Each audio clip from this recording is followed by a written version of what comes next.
ഞാൻ ഉടൻ തിരികെ വരും. നമുക്ക് എങ്ങനെ ഇംഗ്ലീഷിൽ എഴുതാതെ നോക്കാം.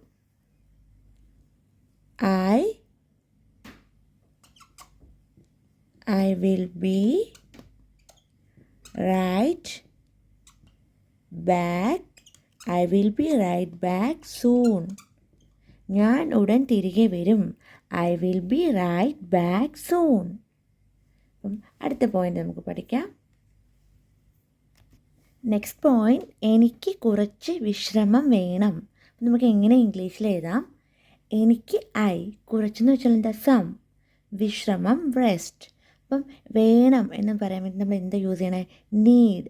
വേണം, നീഡ്. അപ്പം എനിക്ക് കുറച്ച് വിശ്രമം വേണം. നമുക്ക് എങ്ങനെ എഴുതാം?